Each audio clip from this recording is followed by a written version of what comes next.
Hello everyone, it's Dinx here, and today we're doing a little something different from the usual speed paints or speed draws, whatever you can call it. And for this video I'll be attempting to draw in different art styles from several incredible artists, which also includes mine for reference, but in total it'll be 8 artists that I'll be featuring. And sorry if my voice might sound different today from the usual videos because my mouth is going through it, but hopefully you'll be able to understand me throughout this one. And this is partially inspired by Mokii. I'm sorry if I butchered your name, which you guys should definitely check her out because her stuff is just incredible. And she also did a challenge like this one, which was very entertaining to watch, partially inspired me to do my own rendition of this challenge. So I'll put a link to her video as well in the description. So without further ado, let's get into the speed paint.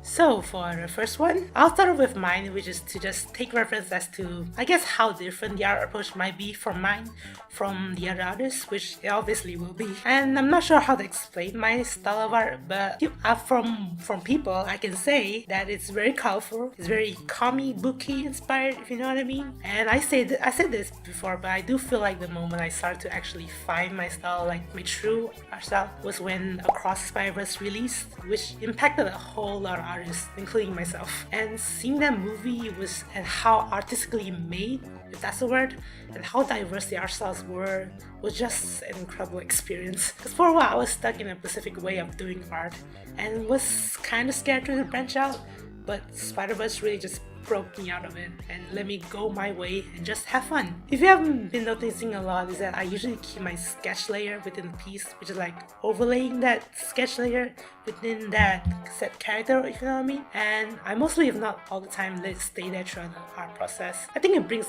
that sort of artist touch to it, if you understand. It's like the spot on Spider-Verse because he does have that planning sketch in his character design, if you have seen that. And halftones, you know, the halftones like dots and lines, they're always present in my work.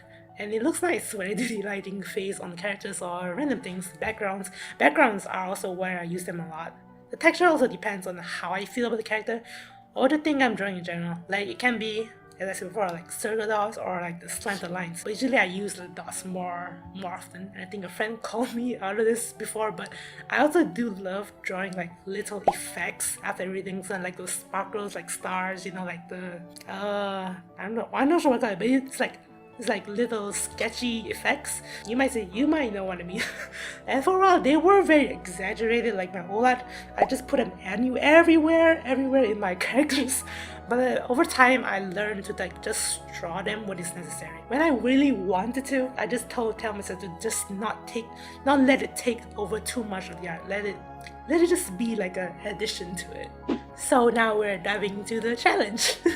So the first artist I'll be diving into is Nate D. Hernandez, and he's an incredible artist. Very just incredible. One thing I can say about this artist is that I like how he does shapes and textures, especially when it comes to like viz dev, visual development, and background painting. Oh man, he's an absolute god at that. And the variety of brushes that he uses in his work makes me like get excited, because sometimes I look towards a specific part of his work and just think to myself, what sort of brush did he use for that? Like what texture did he use? And the first time I discovered him was when one of his pieces went viral, which is like if I remember, it's like a redraw of a real life photo. It was like a shocking discovery to just look closely and just realize that it's all a painting. That's just insane. And Nate, if you're watching this video, love your work, man. Coming back to shapes, I really admire how I guess the word is angular his art is. When it comes to shading and lighting, it's so incredibly eye-catching. Like his whole portfolio is just eye-catching to the max. Nate also has a set of characters from his project that thinks, I think. And seeing those character designs got me incredibly inspired as to how he does it. And like the color choices and shapes, it's very entertaining for me to like study it all. And sometimes when it comes to backgrounds, Nate's is always one of the first choices to take references. And because the stylistic choices are just incredible to go through. And if you have been following him on his Insta or maybe other socials, you'll know that he has been drawing some animals, especially like birds and cats. Oh man, like the textures on those little critters makes me like jaw drop. Tell me your secrets. I'm just kidding. Just know Nate, you're such an inspiration and a phenomenal artist. Keep on doing what you do, man. And next up, we have Knots or Knots27 on Instagram. Theirs were one of my favorites to do, and I was pretty excited to attempt their art style. And what I like about Knots art style is how sketchy it looks like. The art is kind of sketchy, not the other, you know what I mean? And I think a lot of artists I've seen, instead of doing line art, they clean up their sketches before going to the coloring and the rest. And the way Knots do that, it's so awesome. It's very eye-catching. The main aspect I like the most about Knots art is how they do coloring. I really like how warm the colors feel. And you've seen their Hatsune Miku art, oh my gosh, just eye candy draw every one of them. I think the first time I discovered Knots was when people were doing that Buttercup redraw challenge where she was in the bed, her hair messy, and she did one of the renditions. And part of me was inspired by them to do my own rendition, but ultimately, I didn't. And their traditional work is something you don't want to miss also, because oh my god. The markers, the pencils, the hues are just mesmerizing. Like the colors, if my job was to admire those, I would be a millionaire right now. I swear to God. And before this, I did try attempting their art style by drawing myself and also another OC of mine, because I couldn't wait, because I just wanted to do that. It was refreshing to draw the way they draw, kind of. I would never match up to any others in this video, no matter how I try. And trust me, if you haven't yet, just better go give Knots a visit to her Instagram page. I swear to God, your attention would be taken in because they are just so mesmerizing to see. And moving on, we have Seth Pennington. He's an incredible inspiration to me when it comes to character designs and such, because he does them very well. And what I like about his art is that it's very, I think dynamic is a word I would say. And the color choices that he uses for his art really appeals to me. It's very soft and slightly pastelish. And another thing I really do like is how he does shading and lighting. It's very satisfying to see the colors blend with each other so well. Like the Victor from Marketing, the art that he did is one of my favorites. And they work so well together. The colors, they blend so well. And another thing that I like to point out is how he does his line art as well. That's how he colors in specific areas. I'm really a huge fan of it. I tried finding a brush that's similar to the texture that he uses. I'm definitely wrong to guess, but I think Seth uses a pencil texture brush when I look closely on his work. And Krita has limited options on those pencil brushes, but I managed to find something that's something close resembling, and hopefully I did okay with that. I think the first time I discovered Seth's work was when I think his Ghost Rider's design, which is so phenomenal to see, because I really like how he did the fire textures. The fire texture was just so satisfying to see. And next on the list we have Javi. Javi's art I first stumbled on was way back in 2020 or 2020 or 2021 or something. Like that. And I think it was a fake Cartoon Network screenshot of a show with his characters, if I remember. And not gonna lie, that really convinced me thinking it was real, and I wish it really was. And Javi's art style intrigues me a lot, mostly due to how Cartoon Network inspired his art style is. And one of his characters I like the most is Fang, which is a blue lion, I think. Looks radical, very radical. One of the things I'm fascinated about is how he does the line art. Yeah, it was one of the things that I wanted to try out in this challenge. It's panty and stocking that I think that anime inspired, which if you've seen his recent second year film, Glove and Beanie with Bait, that's the name, if I remember, you will definitely see some resemblance. And I think Javi uses a slanted brush or something when doing his line art. I may be wrong with this, but let me tell you, with that, I've been trying to learn how to emulate those kinds of brushes for a while, because I don't know how to in Krita. I don't know how to make custom texture brushes. I know how to do stars and such, but I don't know how to do those slanted brushes. So I just used what felt similar and also try to improvise by making it feel slanted in a way. And also another thing is how he shaped his characters. I absolutely adore how he does it, because especially when it comes to eyes, man, they're gorgeous. Just gorgeous. Oh, sorry. Overall, it was absolutely fun to experiment with his art style. And Javi, if you're seeing this, I'm hoping we get the chance to make a show one day, because I adore your characters, man, and they mean the world. Okay, and I'll say love you, man. And coming in next, we have Cutesy, Kyutsii. Oh my goodness, where do I even start? Their art overall is like eye candy to the max level, like mad max level.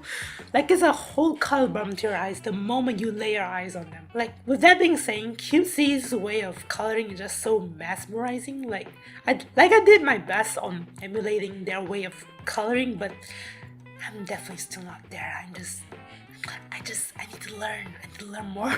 And the thing I noticed that is that some artists do this thing when they do shadows or shading.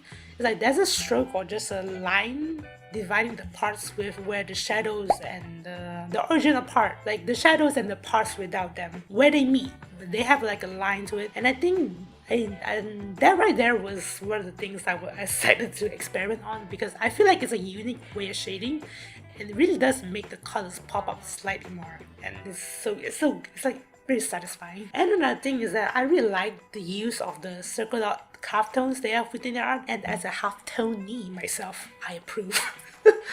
I also might be wrong on this, but I assume they use Krita for doing their work. I say this because I recognize some of the brush strokes that they have on their work, and they possibly may have used some of the rake brush, for example.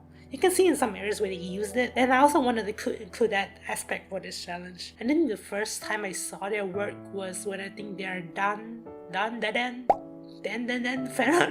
I can't remember the name, but Ferran, which was, oh my gosh, the colors was coloring. And I studied so much on the brush strokes, which by the way, their line art is god tier. It is so incredibly dynamic. I love it so much. I just love it. And here we have Emily Xu, aka one of many artists I look up to the most. Emily's work is nothing short of incredible. Like the moment I stumbled across her page just changed my life.